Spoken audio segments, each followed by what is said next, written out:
السلام علیکم ورحمۃ اللہ وبرکاتہ۔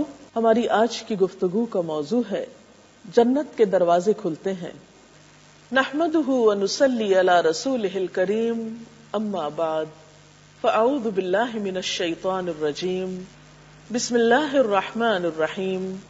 رب اشرح لی صدری ویسر لی امری واحلل عقدۃ من لسانی یفقهوا قولی۔ عن ابی ہریرہ قال قال رسول اللہ صلی اللہ علیہ وسلم اذا دخل رمضان فتحت ابواب الجنہ وغلقت ابواب جہنم وسلسلت الشیاطین۔ حضرت ابو ہریرہ رضی اللہ تعالی عنہ روایت کرتے ہیں کہ رسول اللہ صلی اللہ علیہ وسلم نے فرمایا، جب رمضان کا مہینہ آتا ہے تو جنت کے دروازے کھول دیے جاتے ہیں، جہنم کے دروازے بند کر دیے جاتے ہیں اور شیاطین قید کر دیے جاتے ہیں۔ تو گویا رمضان کی آمد جنت کے دروازوں کے کھلنے کی خوشخبری لے کر آتی ہے۔ جنت وہ پرسکون گھر جو اللہ نے اپنے ان بندوں کے لیے تیار کیا ہے جو اس کی رضا کے کام کریں گے، جو اس کے پسندیدہ ٹھہریں گے۔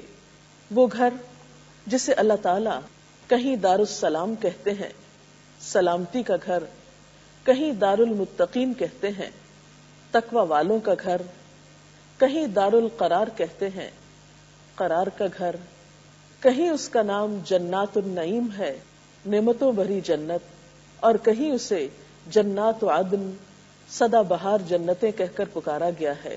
کیا ہے وہ جنت جس کے دروازے کھلنے کی خوشخبری رمضان کی آمد کے ساتھ ہی دی جا رہی ہے؟ اس جنت کے بارے میں نبی اکرم صلی اللہ علیہ وسلم نے فرمایا کہ ما لا عین رأت، وہ جنت ایسی ہے جیسی چیز کسی آنکھ نے کبھی دیکھی ہی نہیں، ولا اذن سمعت، اور ویسی ڈسکرپشن کسی کان نے سنی ہی نہیں۔ جنت کے بارے میں کوئی کان سن نہیں پایا۔ کیا ہے وہ جنت؟ وہ ایسی جگہ جس کا کوئی تصور نہیں کر سکتا، جسے آج تک کسی نے دیکھا نہیں، جسے آج تک کسی نے سنا نہیں۔ ما لا عین رأت ولا اذن سمعت ولا خطر علی قلب بشر، کہ اسے کسی آنکھ نے نہیں دیکھا، کسی کان نے نہیں سنا، اس کا خیال کسی دل پہ نہیں گزرا، کوئی اس کا تصور نہیں کر سکتا۔ ایسی حسین جگہ، ایسی خوبصورت جگہ جو اللہ نے اپنے بندوں کے لیے تیار کر رکھی ہے۔ وہ ایسی جگہ جہاں ایک کوڑا رکھنے کی جگہ بھی دنیا و ما فیہا سے بہتر ہے۔ دنیا میں کوئی زمین، کوئی جگہ، کوئی علاقہ کتنا بھی قیمتی کیوں نہ ہو، لیکن ایسی قیمت دنیا میں کسی چیز کی نہیں جو قیمت جنت کی ہے۔ پھر ہم دیکھتے ہیں کہ نبی صلی اللہ علیہ وسلم نے اس کے بارے میں یہ بھی فرمایا کہ جنت کی خوشبو 40 سال کی مسافت سے آئے گی۔ قرآن پاک میں اور سنت رسول صلی اللہ علیہ وسلم میں بہت سے مقامات پر جنت کی تعریف اور جنت میں پائی جانے والی نعمتوں کا تذکرہ ہمیں ملتا ہے، اور اللہ سبحانہ وتعالی اپنے بندوں کو اس کی طرف دعوت بھی دیتا ہے۔ واللہ یدعو الی دار السلام، اور اللہ دعوت دے رہا ہے اس سلامتی کے گھر کی طرف۔ لیکن سوال یہ پیدا ہوتا ہے کہ ہم میں سے کون ہے جو اس کی اس دعوت پر لبیک کہے، جو اس کے لیے تیاری کرے؟ آپ صلی اللہ علیہ وسلم نے فرمایا، کوئی شخص جس کو جنت میں جانے کا شوق ہو پھر وہ سو نہیں سکتا، یعنی اس کی ایسی ایکسائٹمنٹ اس کو ہوتی ہے، ایسا شوق اس کو لاحق ہوتا ہے کہ پھر وہ غفلت کی زندگی بسر نہیں کر سکتا۔ اس کا معنی یہ نہیں کہ اس کو کبھی نیند نہیں آئی، اس کا مطلب یہ ہے کہ پھر وہ غافل نہیں ہوتا، وہ نیکی کے کسی بھی موقع کو ہاتھ سے نہیں جانے دیتا، کیونکہ اسے معلوم ہے کہ اس نے ایک بہت مہنگا سودا کر رکھا ہے۔ آپ صلی اللہ علیہ وسلم اسے اللہ تعالیٰ کے سودے سے بھی تعبیر کرتے ہیں، فرماتے ہیں، الا ان سلعۃ اللہ غالیہ، الا ان سلعۃ اللہ الجنہ، سنو اللہ کا سودا بڑا مہنگا ہے، سنو اللہ کا سودا جنت ہے۔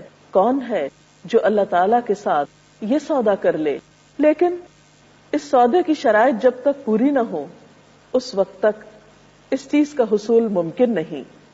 رمضان المبارک وہ مہینہ ہے جس میں ہمیں یہ موقع ملتا ہے کہ ہم کچھ ایسے کام کر سکیں جن سے ہم اس گھر تک پہنچ پائیں۔ حضرت سہل بن سعد روایت کرتے ہیں کہ میں رسول اکرم صلی اللہ علیہ وسلم کی ایک مجلس میں حاضر تھا، اس میں آپ نے جنت کا حال بیان کیا، یہاں تک کہ بے انتہا تعریف فرمائی۔ آخر میں بتایا جنت میں ایسی ایسی نعمتیں ہیں جنہیں کسی آنکھ نے دیکھا نہیں، کسی کان نے ان کی تعریف نہیں سنی، نہ ہی ان کا تصور کسی آدمی کے دل میں پیدا ہوا ہے۔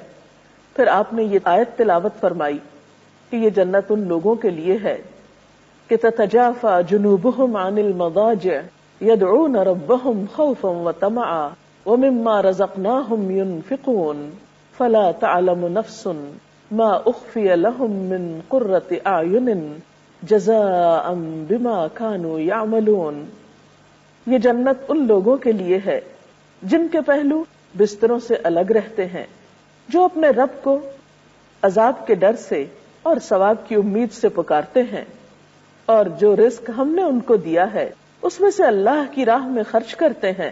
کوئی نہیں جانتا ان نعمتوں کو جو ان کی آنکھوں کو ٹھنڈک پہنچانے والی ہیں اور ان سے چھپا کر رکھی گئی ہیں۔ یہ نعمتیں بدلہ ہے ان اعمال کا جو وہ دنیا کی زندگی میں کرتے رہے۔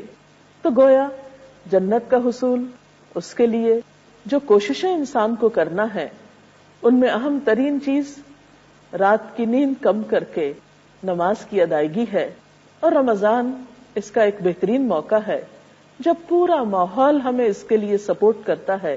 ہر طرف فضا میں اللہ کے نام کی پکار ہوتی ہے، پورا ایک روحانی منظر ہوتا ہے جس میں انسان کے لیے طویل نماز پڑھنا آسان ہو جاتی ہے۔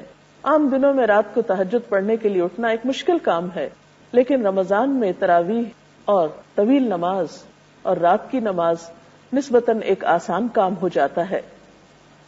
پھر اسی طرح خاص طور پر دعائیں مانگنے کی طرف یہاں اشارہ ہے کہ وہ اپنے رب کو خوف اور امید کی حالت میں پکارتے رہتے ہیں، یعنی خوب خوب دعائیں کرتے ہیں۔ پھر اسی طرح جو رزق ہم نے ان کو دیا ہے اس میں سے خرچ کرتے ہیں۔ اور یہ مہینہ بھی ہمیں جب ہم بھوک کے ایک تکلیف سے گزرتے ہیں یا کچھ چیزوں سے اپنے آپ کو روکتے ہیں تو ایسے لوگوں کا احساس ہمارے دل میں پیدا ہوتا ہے کہ جو صرف رمضان میں نہیں، روزے کی حالت میں نہیں، عام حالات میں بھی ان نعمتوں سے محروم ہوتے ہیں جن سے ہم شعوری طور پر رمضان میں کنارہ کشی کرتے ہیں، تو لازمی طور پر ایسے لوگوں کا خیال ہمارے دل میں آتا ہے اور ان کے ساتھ بھی ہمدردی کرنے کو جی چاہتا ہے اور ان کی ضروریات پوری کرنے کا بھی خیال اور احساس پیدا ہوتا ہے۔ وہ جنت جس میں ایک کوڑا رکھنے کی جگہ دنیا و ما فیہا سے بہتر ہے، وہ جنت جس کی وسعت آسمان و زمین کے برابر ہے، جیسا کہ قرآن پاک کی ایک آیت سے پتہ چلتا ہے، وَسَارِعُوا إِلَىٰ مَغْفِرَةٍ مِّن رَبِّكُمْ وَجَنَّةٍ عَرْضُهَا السَّمَاوَاتُ وَالْأَرْضُ أُعِدَّتْ لِلْمُتَّقِينَ۔ دوڑو اپنے رب کی مغفرت کی طرف اور اس جنت کی طرف جس کی چوڑائی آسمان و زمین جیسی ہے۔ وہ جنت متقی لوگوں کے لیے تیار کی گئی ہے۔ تو گویا وہ جنت جو ایک انتہائی قیمتی جگہ ہے، اس کو پانے کے لیے اہم ترین شرط تقویٰ ہے، اور تقویٰ رمضان میں بہتر طور پر حاصل ہوتا ہے، اور روزے کا مقصد بھی یہی ہے کہ انسانوں کے اندر تقویٰ پیدا ہو جائے۔ جنت کا ایک خاص دروازہ ہے جس کا نام الریان ہے، وہ ہے بھی ان لوگوں کے لیے جو روزے رکھتے ہوں۔ حدیث پاک میں آتا ہے، آپ صلی اللہ علیہ وسلم نے فرمایا، ان فی الجنت بابا یقال له الریان يدخل منه الصائمون يوم القيامة لا يدخل منه احد غيرهم۔ جنت میں ایک دروازہ ہے جس کا نام ریان ہے، جس سے قیامت کے دن روزہ دار گزریں گے، ان کے علاوہ اس دروازے سے کوئی دوسرا نہیں گزرے گا۔ تو گویا اس دروازے سے داخل ہونے کے لیے بھی روزے رکھنا شرط ہے۔ نبی صلی اللہ علیہ وسلم نے فرمایا، وَسَارِعُوا إِلَىٰ مَغْفِرَةٍ مِّن رَبِّكُمْ وَجَنَّةٍ عَرْضُهَا السَّمَاوَاتُ وَالْأَرْضُ أُعِدَّتْ لِلْمُتَّقِينَ۔ دوڑو اپنے رب کی مغفرت کی طرف اور اس جنت کی طرف جس کی صرف چوڑائی ہی آسمان و زمین کے برابر ہے، وہ جنت متقی لوگوں کے لیے تیار کی گئی ہے۔ تو گویا رمضان المبارک میں جب ہر طرف نیکیوں کا ایک موسم بہار ہوتا ہے، انسان کے لیے اس جنت کی طرف دوڑ لگانا آسان ہو جاتا ہے، اور وہ جنت تو ہے ہی تقوی والوں کے لیے، اور روزہ تقوی کے حاصل کرنے میں مددگار ہوتا ہے۔ اور پھر ہم دیکھتے ہیں کہ جنت کے دروازوں میں سے ایک دروازہ مخصوص کر دیا گیا ہے ان لوگوں کے لیے جو روزے رکھتے ہوں۔ ایک حدیث پاک میں آتا ہے، عن سہل بن سعد قال قال رسول اللہ صلی اللہ علیہ وسلم ان فی الجنة بابا يقال له الریان يدخل منه الصائمون يوم القيامة لا يدخل منه احد غيرهم متفق علیہ۔ حضرت سہل بن سعد کہتے ہیں کہ رسول اللہ صلی اللہ علیہ وسلم نے فرمایا، جنت میں ایک دروازہ ہے جس کا نام ریان ہے، جس سے قیامت کے دن روزہ دار گزریں گے، اور ان کے علاوہ اس دروازے سے کوئی دوسرا نہیں گزرے گا۔ تو اس سے بھی آپ اندازہ لگا سکتے ہیں کہ رمضان المبارک اور جنت کو باہم کیا نسبت ہے، اور روزہ داروں کے لیے جنت میں جانے کے لیے کیسا خاص مقام ہے۔ آپ صلی اللہ علیہ وسلم نے یہ بھی فرمایا کہ جب رمضان کی اول رات ہوتی ہے تو بڑے بڑے سرکش جن اور شیطان قید کر دیے جاتے ہیں۔ گویا نیکی کا موقع عام ہوتا ہے، جنت کا حصول آسان ہوتا ہے، اور دوزخ کے دروازے بند ہو جاتے ہیں، پھر ان میں سے کوئی دروازہ نہیں کھلتا، اور جنت کے دروازے کھل جاتے ہیں، پھر ان میں سے کوئی دروازہ بند نہیں ہوتا، اور اللہ کی طرف سے پکارنے والا پکارتا ہے کہ اے بھلائی کے تلاش کرنے والے آگے بڑھ، یا باغی الخیر اقبل، اور اے گناہ کے کرنے والے اب پیچھے ہٹ جا، ویا باغی الشر اقصر، اب تو باز آ جا۔ اللہ تعالیٰ بہت سے لوگوں کو دوزخ سے آزاد کر دیتا ہے، اور ایسا ہر رات ہوتا ہے۔ حضرت عبداللہ بن عمر سے روایت ہے کہ آپ صلی اللہ علیہ وسلم نے فرمایا، جنت رمضان کے لیے سال کے آغاز سے آنے والے سال تک سجائی جاتی ہے۔ گویا سال بھر جنت سجائی جاتی ہے رمضان کے لیے، یعنی جب رمضان ختم ہوتا ہے تو پھر اس کی سجاوٹ شروع ہو جاتی ہے، اگلے رمضان تک مزید سجائی جاتی ہے، اور ایسا ہر سال ہوتا ہے۔ لیکن اس خوبصورت جنت کو حاصل کرنے کے لیے کچھ شرائط ہیں، اس کے لیے کوشش کرنا ہوگی، محنت کرنا ہوگی، اور خاص طور پر ان کاموں سے بچنا ہوگا جو جنت کے راستے میں رکاوٹ بن جائیں گے۔ آپ صلی اللہ علیہ وسلم کو جب جنت دکھائی گئی تو آپ اتنا خوش ہوئے، اور آپ سوچنے لگے کہ جو شخص بھی اس کے بارے میں جانے گا وہ ضرور یہاں تک پہنچے گا۔ لیکن جب آپ کو جنت کا راستہ دکھایا گیا تو وہ کانٹوں بھرا تھا، بہت مشکل تھا، تو آپ اداس ہو گئے کہ یہاں صرف ہمت والے ہی پہنچ سکیں گے۔ ظاہر ہے اس راستے پر چلتے ہوئے طرح طرح کی مشکلات سے انسان کو واسطہ پڑتا ہے۔ اگر انسان ثابت قدم نہ ہو اور نفس کے ہاتھوں، شیطان کے ہاتھوں پھسلنا شروع کر دے تو اس منزل تک پہنچنا مشکل ہو سکتا ہے۔ لہذا ہمیں یہ جاننے کی بھی ضرورت ہے کہ وہ کون سے کام ہیں جو جنت کے راستے کی رکاوٹ ہیں، وہ کون سی عادتیں ہیں جو ہمارے لیے اس راستے کو مشکل کر سکتی ہیں، وہ کون سی خواہشات ہیں جن پر قابو پانا ہوگا تاکہ ہم اس بلند منزل تک جا پہنچیں۔ اس سلسلے میں ایک بہت خوبصورت حدیث ہے۔ حضرت انس رضی اللہ تعالی عنہ کہتے ہیں، رسول اللہ صلی اللہ علیہ وسلم نے فرمایا، جنت عدن کو اللہ تعالیٰ نے اپنے ہاتھ سے تعمیر کیا، جس کی ایک اینٹ سفید موتی کی، ایک سرخ یاقوت کی، اور ایک سبز زمرد کی ہے۔ آپ ذرا اس کمبینیشن کو ذہن میں لائیے کہ کتنا خوبصورت کمبینیشن ہے، اور ان کے مٹیریل کو کہ کیا حسن ہوگا اس تعمیر میں۔ اس کی مٹی مسک کی ہے، یعنی کستوری کی، اس کے سنگریزے لؤلؤ کے ہیں، یعنی موتیوں جیسے، اس کا گھاس زعفران کا ہے، خوشبودار۔ اس جنت کی تعمیر کے بعد اللہ تعالیٰ نے جنت سے خطاب کیا اور فرمایا، کچھ کہو۔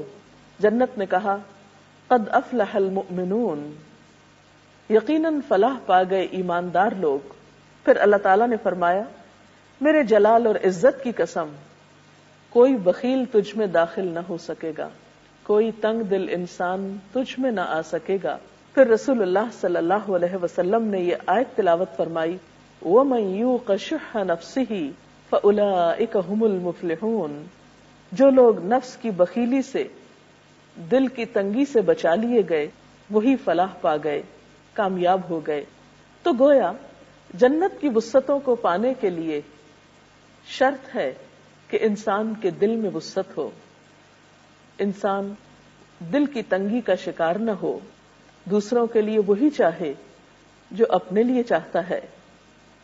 پھر اسی طرح کچھ اور کام بھی ہیں جو جنت کے راستے میں رکاوٹ بن سکتے ہیں۔ ان میں ایک کام حرام طریقے سے مال کمانا ہے۔ حضرت ابو بکر رضی اللہ تعالی عنہ سے روایت ہے کہ رسول اللہ صلی اللہ علیہ وسلم نے فرمایا جو جسم حرام غذا سے پلا ہے وہ جنت میں نہیں جائے گا۔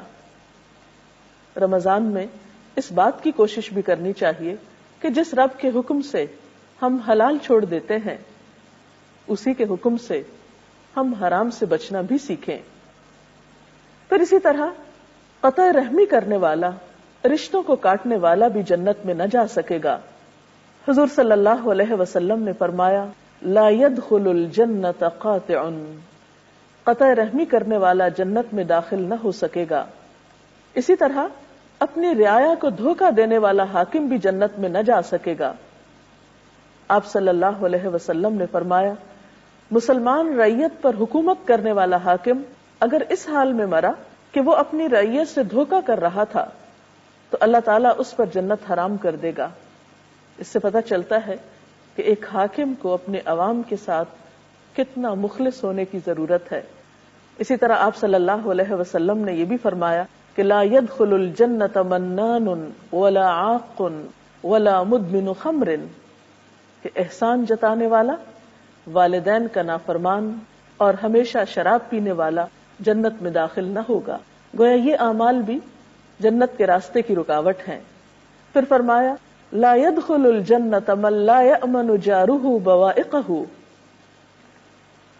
کہ جس شخص کا ہمسایہ اس کے شر سے محفوظ نہ ہو وہ شخص بھی جنت میں داخل نہ ہوگا۔ ایک اور جگہ پر فرمایا لا يدخل الجنت الجواز ولا الجعزری، بد زبان اور بد مزاج آدمی جنت میں نہ جائے گا۔ آپ دیکھتے ہیں کہ یہ وہ صفات ہیں جو دنیا میں بھی معاشرے کو جہنم بنا دیتی ہیں۔ دوسروں کو بد زبانی سے تنگ کرنا، دوسروں کو ستانا، دکھ دینا، رشتہ داروں سے تعلق توڑ لینا اور اسی قسم کے اور بہت سی بد اخلاقیاں انسان کو دنیا میں بھی بہت سی مشکلات سے دوچار کرتی ہیں۔ اگر ایسے شخص کو جنت میں بھیج دیا جائے تو وہ جنت کو بھی جہنم میں بدل دے گا اپنی بد اخلاقی کی وجہ سے، اس لیے ایسے لوگوں کا وہاں داخلہ ہی بند کر دیا گیا۔ اسی طرح ایک اور حدیث میں آتا ہے کہ تکبر کرنے والا جنت میں نہ جائے گا۔ لا يدخل الجنت من كان في قلبه مثقال ذرة من كبر، جس شخص کے دل میں رتی برابر بھی کبر ہو، تکبر ہو، وہ جنت میں داخل نہ ہو سکے گا۔ اسی طرح آپ نے فرمایا لا يدخل الجنت قطات، چغل خور جنت میں داخل نہ ہوگا۔ چغل خور کون ہوتا ہے؟ چغلیاں کھانے والا۔ چغلی کیا ہوتی ہے؟ ایک شخص کی برائی کسی دوسرے کے پاس اس نیت سے جا کر کرنا کہ دونوں کے باہم تعلقات خراب ہو جائیں۔ ظاہر ہے جو شخص دنیا میں لوگوں کے تعلقات میں بگاڑ پیدا کرتا ہے، وہ معاشرے میں بدامنی پھیلاتا ہے، ایسا شخص جنت کے امن کو بھی برباد کر سکتا ہے، اس لیے اسے جنت میں جانے کی اجازت نہ ہوگی۔ جی، جیسا کہ آپ نے کہا کہ جو لوگ نفس کی بخیلی کا شکار ہوں گے وہ جنت میں نہیں جا سکیں گے، تو نفس کی بخیلی سے کیا مراد ہے؟ جی ہاں، حدیث کے مطابق جو لوگ نفس کے بخل کا شکار ہوں گے وہ جنت میں نہیں جا سکیں گے۔ تو نفس کا بخل کیا ہوتا ہے؟ نفس کا بخل دل کی تنگی، اور ایسی تنگی کہ جس میں انسان ہر خیر، ہر بھلائی اور ہر خوشی صرف اپنے لیے چاہے، خود غرضی دکھائے، وہ شخص دوسروں کی پرواہ نہ کرے، تو ایسا شخص نفس کی تنگی یا بخل کا شکار ہوتا ہے۔ یعنی بخل سے مراد یہاں صرف مال کا بخل نہیں، دوسری چیزوں کا بخل بھی ہے، اور یہ تمام خرابیوں کی جڑ ہوتی ہے۔ آپ نے جیسے بتایا کہ رمضان کے مہینے میں جنت کے دروازے کھول دیے جاتے ہیں اور دوزخ کے بند کر دیے جاتے ہیں، تو کیا وہ شخص جو بہت گنہگار ہے اس مہینے میں فوت ہو جائے تو وہ جنت میں جائے گا؟ اس مہینے کے آنے پر اگر اس نے توبہ کر لی، جیسے اس میں رحمت کا عشرہ بھی ہے، مغفرت کا بھی ہے، دعاؤں کے مواقع بھی ہیں، روزے کی حالت میں ہے، عبادت کی حالت میں ہے، تو انشاءاللہ ان نیکیوں کی وجہ سے اس کے پچھلے گناہ معاف ہو جائیں گے اور اللہ تعالیٰ سے رحمت کی امید کی جاتی ہے۔ لیکن اس کا یہ مطلب نہیں کہ ایک شخص محض رمضان میں فوت ہونے سے صرف جنت میں چلا جائے، حالانکہ اس نے روزہ بھی نہ رکھا ہو یا ان فرائض کو بھی پورا نہ کیا ہو، تو یہ اس کا معنی نہیں بنتا۔ جی میڈم، میرا سوال یہ ہے کہ اگر والدین جو ہیں وہ ان کی کمائی مطلب کہ حلال نہیں ہے اور وہ اپنے بچوں کو بھی کھلاتے ہیں، تو پھر وہ اس بچوں کا کیا قصور ہے کہ بھی بچوں کو ماں باپ کی غلطی کی سزا نہیں دی جائے گی، اور اسی طرح اگر کوئی شوہر غلط کام کرتا ہے، حرام طریقے سے کما کر لاتا ہے اور اس کی بیوی اس میں راضی نہیں، لیکن اس کی مجبوری ہے کہ اس گھر میں رہتی ہے، تو انشاءاللہ تعالی بیوی بھی اس کی ذمہ دار نہیں ہوگی۔ لیس للانسان الا ما سعى، ہر شخص جو کوشش کرتا ہے وہی اس کو ملے گی۔ اگر بیوی کی کوشش یہ ہے کہ وہ حرام سے بچے اور اپنے شوہر کو سمجھاتی بھی ہے اور اس معاملے میں اس کو ہر طرح کا تعاون دینے پر بھی تیار ہے، تو ایسے میں اگر شوہر کو غلطی کرتا ہے تو بیوی کو اس کی سزا نہیں ملے گی انشاءاللہ۔ اب اجازت چاہتے ہیں، اللہ حافظ۔